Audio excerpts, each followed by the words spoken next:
Shalom, puji Tuhan kalau pada kesempatan hari ini kita boleh memuji menggunakan nama Tuhan, kita boleh beribadah pada saat ini semua karena kemurahan Tuhan. Mari tetap terus kita mencari Tuhan, tetap mencari Tuhan segala galanya bagi kita. Kami perlu Tuhan, percaya Tuhan, Allah luar biasa yang menuntut kami sampai saat ini.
Shalom.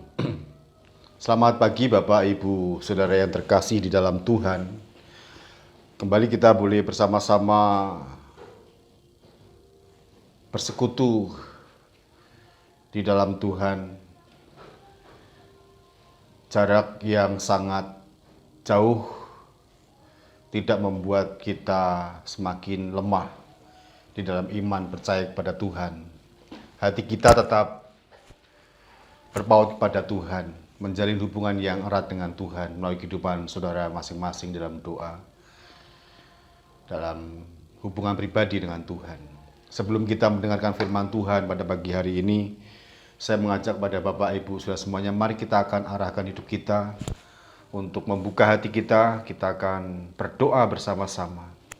Bapa dalam surga, kami bersyukur hari ini, terima kasih kesempatan yang sungguh luar biasa. Tuhan memberkati setiap kami dimanapun kami berada, dan Roh Kudus yang akan menerjemahkan, yang akan masuk dalam kehidupan kami semua, menguasai kehidupan kami semua dimanapun kami berada Tuhan hari ini. Terima kasih kami sambut kebenaran firman Tuhan, firman-Mu yang sangat menguatkan, firman-Mu yang meneguhkan, firman-Mu yang senantiasa mengajar kepada setiap kami, orang-orang yang percaya kepada Tuhan. Terima kasih Bapa. Di dalam nama Bapa, Putra, dan Roh Kudus, kami buka hati kami dan kami siap mendengarkan firman-Mu. Haleluya. Amin. Bapak, Ibu, saudara semuanya yang terkasih di dalam Tuhan, kita boleh bersyukur di hadapan Tuhan hari-hari ini. Kita boleh menjadi anak Tuhan, kita boleh menjadi orang yang percaya kepada Tuhan, yang begitu besar kasih Tuhan atas kehidupan kita semua di dalam pemeliharaannya. Sepanjang bulan ini kita tidak bisa berhimpun, kita tidak bisa berkumpul, tetapi tetap hidup kita ini ada hubungan yang baik dengan Tuhan. Saya mengajak kepada kita semua, mari belajar bahwa Roh Kudus itu sebagai penolong. Peran Roh Kudus dalam kehidupan kita adalah sebagai penolong. Kita mau belajar dalam kebenaran firman Tuhan pada pagi hari ini. Yesus sudah naik ke surga, dan tentunya tidak meninggalkan murid-muridnya pada waktu itu. Tidak meninggalkan dalam kesendirian, tidak meninggalkan dalam kekhawatiran, tidak meninggalkan dalam ketakutan, bahkan kecemasan sekalipun.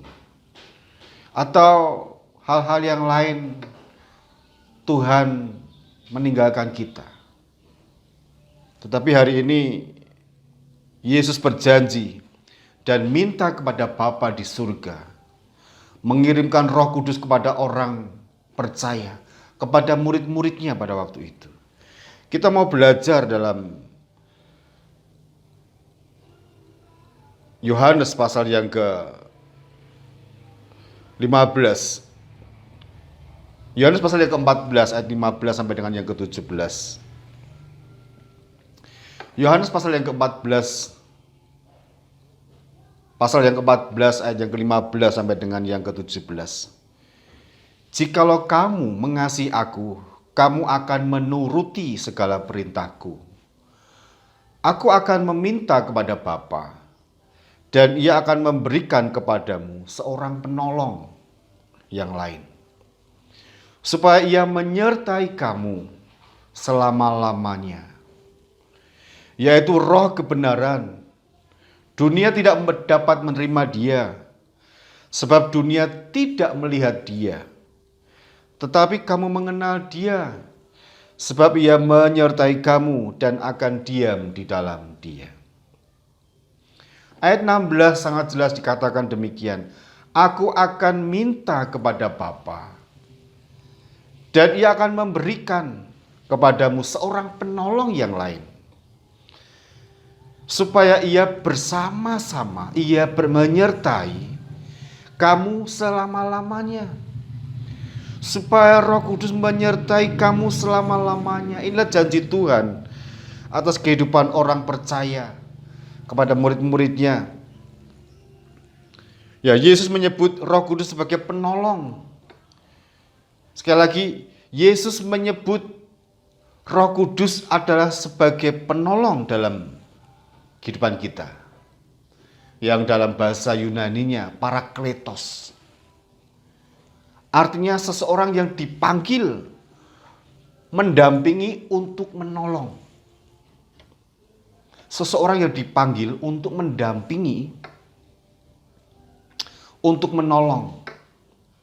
Dan fungsi dari Roh Kudus ini bukan hanya penolong saja Bapak Ibu, tetapi sebagai penasihat, sebagai penguat, penghibur, dan bahkan menjadi sahabat dalam kehidupan kita orang percaya. Kita patut bersyukur di hadapan Tuhan. Kita patut berterima kasih kepada Tuhan Yesus. Mungkin hari-hari ini pun kita sedang mengalami kekhawatiran. Kita sedang mengalami kecemasan, ketakutan, kekhawatiran. Tetapi ingat kepada Tuhan kita Yesus Kristus. Dia menjanjikan penolong, yaitu Roh Kudus, yang akan menyertai, yang akan mendampingi hidup kita semua. Mari kita bangun hidup kita. Kita mulai bangkit roh kita. Supaya kita di dalam hari-hari ini, dalam masa-masa pandemi ini, kita ingat ada Tuhan Yesus yang menjanjikan Roh Kudus untuk menyertai, untuk menghibur, memberikan penguat buat kita semua. Jangan terlalu khawatir berlebihan. Kekhawatiran kalau berlebihan nanti akan membuat hati kita takut. Pikiran kita selalu terngiang-ngiang dengan ketakutan itu. Sehingga kondisi tubuh kita semakin turun, semakin turun. Dan semakin kita akan mengalami sakit. Imun kita, kondisi kita, ketahanan tubuh kita akan dipengaruhi oleh cara pandang, cara hidup kita di dalam menghadapi pandemi ini. Bapak Ibu Saudara semuanya, saya mengajak kepada kita semua, mari kita lihat bersama-sama di situ. Peran Roh Kudus yang pertama adalah sebagai penolong. Sekali lagi, peran Roh Kudus yang pertama adalah sebagai penolong. Dalam kisah Petrus yang berjalan di atas air, kita bisa lihat di situ. Sesudah itu Yesus segera memerintahkan murid-muridnya naik ke perahu dan mendahulunya ke seberang. Sementara itu ia menyuruh orang banyak itu pulang. Dan setelah orang banyak itu disuruhnya pulang, Yesus naik ke atas bukit untuk berdoa seorang sendiri. Ketika hari sudah malam, ia sendirian di situ. Perahu murid-muridnya sudah beberapa mil jauh dari pantai dan diombang-ambingkan karena angin sakal. Kira-kira jam 3 malam datanglah Yesus kepada mereka berjalan di atas air. Ketika murid-murid melihat dia berjalan di atas air, mereka terkejut dan berseru, "Itu hantu!" Lalu berteriak-teriak karena takut. Tetapi segera Yesus berkata kepada mereka, "Tenanglah, aku ini, jangan takut." Lalu Petrus menjawab dia, "Tuhan, apabila engkau itu, suruhlah aku datang kepadamu berjalan di atas air." Kata Yesus, "Datanglah." Maka Petrus turun dari perahu dan berjalan di atas air mendapatkan Yesus. Tetapi ketika dirasanya tiupan angin, takutlah ia dan mulai tenggelam. Lalu berteriak, "Tuhan, tolonglah aku." Segera Yesus mengulurkan tangannya, memegang dia dan berkata, "Hai orang yang kurang percaya, mengapa engkau bimbang?" Lalu mereka naik ke perahu dan angin pun redalah. Dan orang-orang yang ada di situ dalam perahu menyembah dia, katanya, "Sesungguhnya engkau adalah anak Allah." Bapak Ibu yang dikasihi oleh Tuhan,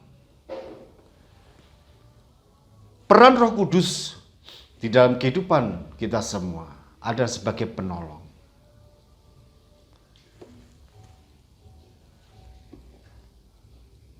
Tuhan Yesus berkata kepada Petrus pada waktu itu, "Datanglah." Maka Petrus turun dari perahu dan perahu di atas air mendapatkan Yesus. Tetapi ketika dirasanya tiupan angin, takutlah ia dan mulai tenggelam, lalu berteriak, "Tuhan, tolonglah aku." Segera Yesus mengulurkan tangan, memegang dia, berkata, "Hei orang yang kurang percaya, mengapa engkau bimbang?" Hari-hari ini yang mengalami kebimbangan, yang mengalami ketakutan, datang kepada Tuhan, panggil nama Yesus. Pasti akan ada pertolongan, pasti akan ada jawaban, pasti akan ada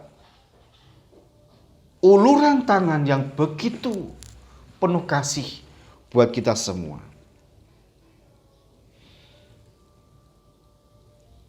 Petrus dan kawan-kawan sering diliputi ketakutan, walaupun sering berkumpul dengan Yesus. Mungkin juga kita sering, "Wah, aku sudah menjadi orang Kristen sudah lama." Mari kita ingat Roh Kudus sanggup menolong dalam kelemahan kita. Yang kedua, Bapak Ibu Saudara semuanya,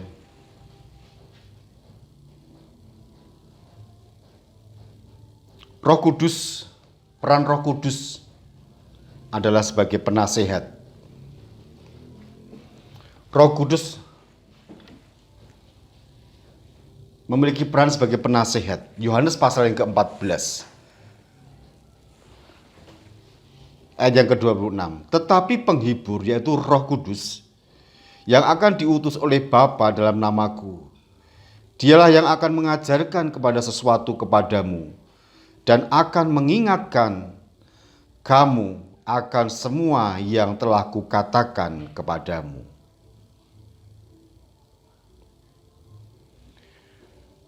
Roh Kudus sebagai penasehat. Dan tugas penasehat adalah memberikan pengajaran. Roh Kudus memberikan pengajaran, dan pengajaran apa? Pengajaran yang benar. Karena ada pengajaran-pengajaran yang tidak benar di sekeliling kita.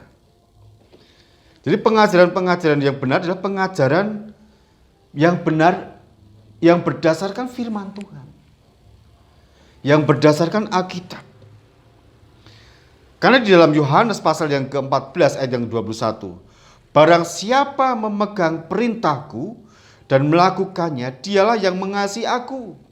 Dan barang siapa mengasihi aku, ia akan dikasihi oleh Bapa-Ku, dan aku akan mengasihi dia dan akan menyatakan diriku kepadanya." Firman Tuhan itu berisi tentang nasihat. Firman Tuhan itu berisi tentang pengajaran. Firman Tuhan itu yang senantiasa membawa hidup kita kepada sesuatu yang benar, dasar yang benar. Ya, firman Tuhan memiliki isi nasihat, pengajaran-pengajaran yang benar. Ada perintah, kita hidup, ada firman Tuhan, ada nasihat,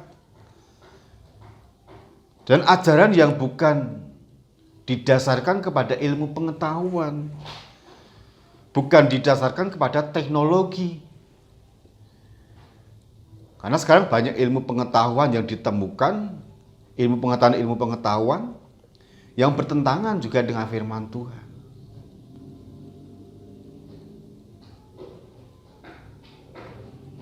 Dan firman Tuhan itu bukan tentang teori matematika. Kalau kita melihat tentang mujizat Tuhan, itu kalau kita hitung itu dengan matematika nggak bisa. Ketika Tuhan Yesus memberikan makan 5.000 orang, ada berapa roti, ada berapa ikan. Kalau dihitung-hitung cuma 2 ketul roti dan 5 ketul roti dan 2 ikan ini akan dibagikan 5.000 orang, apakah cukup? Bahkan dikatakan firman Tuhan, sisa 12 baku. Kalau menurut manusia hitung-hitungan nggak masuk. Jadi kebenaran firman Tuhan, pengajaran yang benar di dalam firman Tuhan ini yang membuat kita ini selalu berjalan kepada arah yang benar, karena Roh Kudus yang menasihatkan. Seharusnya dalam kehidupan kita semua, yang paling tinggi dalam pengajarannya adalah pengajaran tentang teologi, tentang Allah, bukan ilmu pengetahuan, bukan teknologi atau yang lain. Tetapi yang paling pengajaran yang benar, yang pertama adalah tentang teologi. Pengajaran kepada Allah, tentang Allah. Bapak Ibu Saudara semuanya,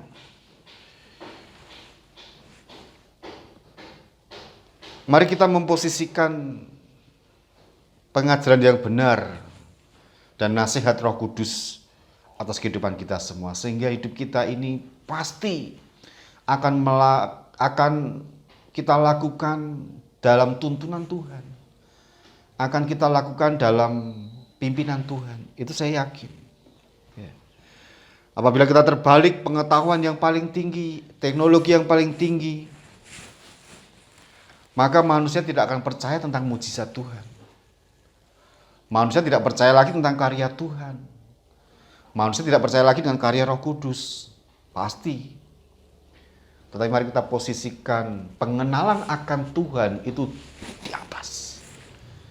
Kemudian pengetahuan-pengetahuan yang lain.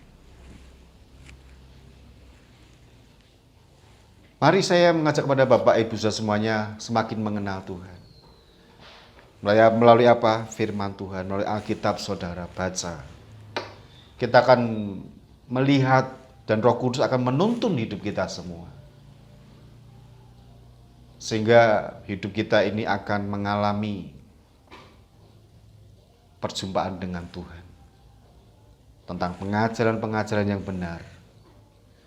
Yaitu berdasarkan firman Tuhan. Bukan berdasarkan kata orang. Bukan berdasarkan kata ini, kata itu. Tapi berdasarkan firman Tuhan. Yang ketiga, yang terakhir Bapak Ibu Saudara semuanya. Yaitu Roh Kudus punya peran yang ketiga adalah sebagai sahabat.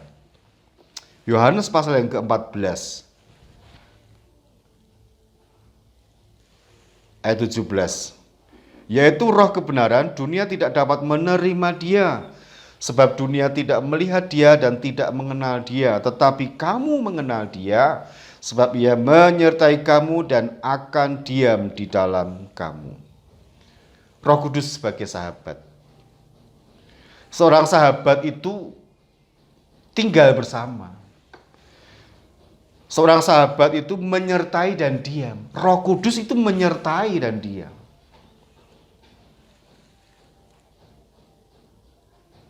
Dan dunia tidak mengenal.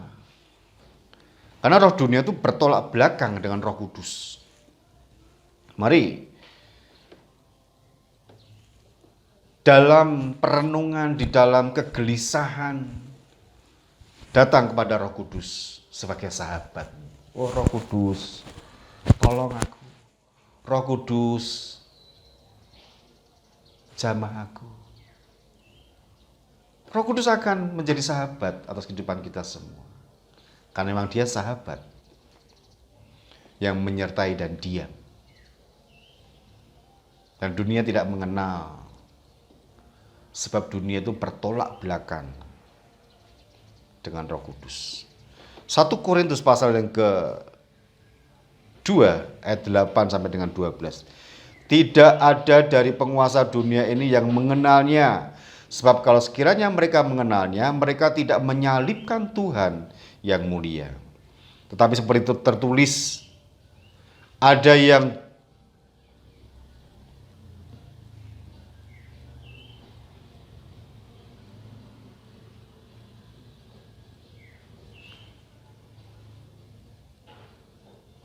Tetapi seperti ada tertulis, apa yang tidak pernah dilihat oleh mata dan tidak pernah didengar oleh telinga dan yang tidak pernah timbul di dalam hati manusia, semua yang disediakan Allah untuk mereka yang mengasihi Dia. Karena kepada kita Allah telah menyatakan oleh Roh, sebab Roh menyelidiki segala sesuatu, bahkan hal-hal yang tersembunyi di dalam diri Allah. Berbahagialah bahwa Roh Kudus mengenal saudara. Kita harus percaya bahwa Roh Kudus ada dalam masa-masa sukar sekalipun. Karena dia sahabat kita. 3 hal yang saya bagikan pada pagi hari ini. Peran Roh Kudus dalam kehidupan kita semua sebagai penolong. Kemudian sebagai penasehat. Dan sebagai sahabat. Oleh sebab itu dalam keadaan apapun juga mari kita datang kepada Tuhan. Minta Roh Kudus selalu ada dalam kehidupan kita semua. Saya tidak tahu hari-hari ini kondisi Bapak Ibu saudara semuanya. Mari kita serahkan kepada Tuhan. Minta Roh Kudus memberi kekuatan buat kita semua. Yakin Tuhan menyertai kita semua. Mari kita berdoa. Bapa yang baik, kami bersyukur hari ini. Terima kasih untuk kebenaran firman-Mu. Roh yang senantiasa memberikan kepada kami penolong. Roh yang senantiasa menasehati.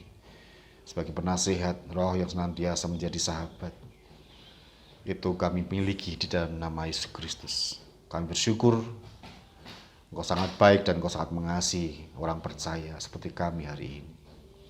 Terima kasih Bapa, dalam kegelisahan, dalam keadaan apapun juga, dalam pergumulan kami, Tuhan memberkati. Tuhan menjadi jawaban atas kehidupan kami semua. Yang sakit Tuhan sembuhkan.